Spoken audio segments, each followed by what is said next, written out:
Well, Raw's off to a great start. What else did you see on Raw, Jim? Well, Rusev wrestled Dominic Mysterio, and Dominic beat him with a ball kick and a tight pull.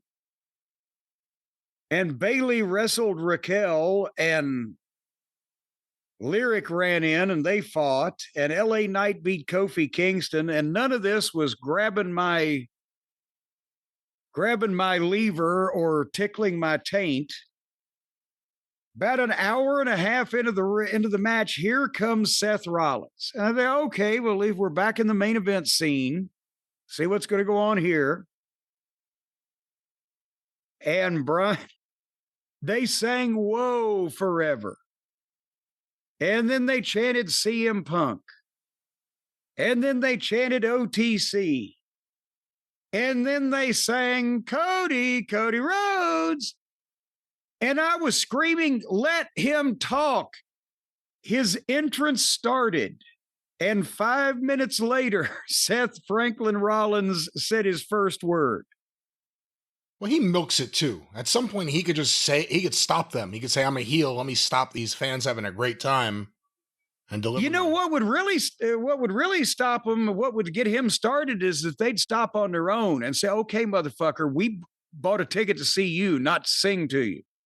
You do something for us. Well, actually, I think some of those fans may have bought a ticket so they could sing to him as opposed to actually care about what he's going to do. That's where we are. I understand milking crowds and getting reactions. We taught that at wrestling school. That's as old as the hills. The problem is they've never before in history have we had crowds where they're just happy to just sit there and sing and chant names instead of actually getting to the point of any fucking thing. Anyway, it's one-on-one at Crown Jewel, which is not in Saudi Arabia. It's in Australia. Wallaby darned. It's in Australia. And the winner is not only the Crown Jewel champ, but according to Seth, the winner will decide the direction of the industry for the next 10 or 20 years. What kind of math is he doing? He knows how old he is. He's going to be doing this till he's like 50-7 or what? What's happening here? Yeah, I don't know. Anyway. I don't know if that makes too much sense. Last year, Cody beat Gunther at Crown Jewel. Where is Gunther? He's, I guess, taking time off. When was the last time we saw him? Was it SummerSlam? Son of a bitch. I'd like to get, if Brock's going to be around, maybe we'll get that out of the thing. That would be just swell. But anyway, Seth talked for 5 minutes. I don't know. Hold a gun to me. I don't know what the fuck he said. He's talking to people.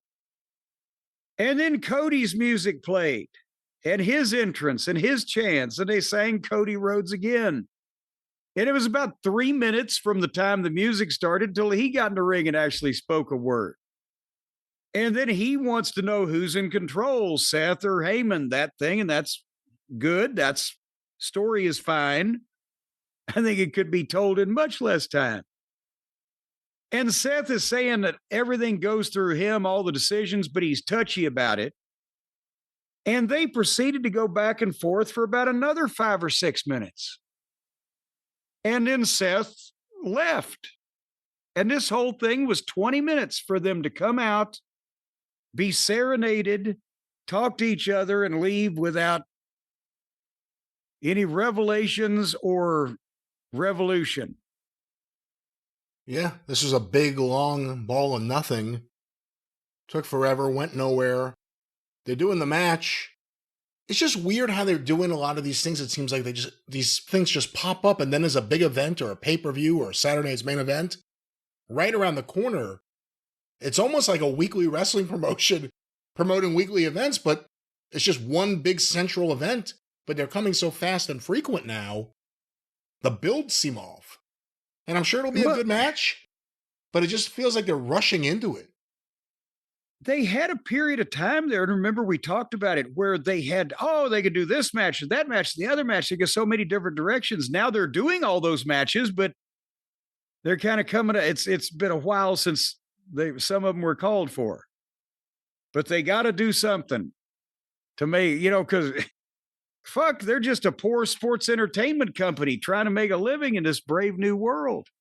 They're hurting for money. They need to make 50 or $100 million every time the sun rises, or elsewise they'll be out of business.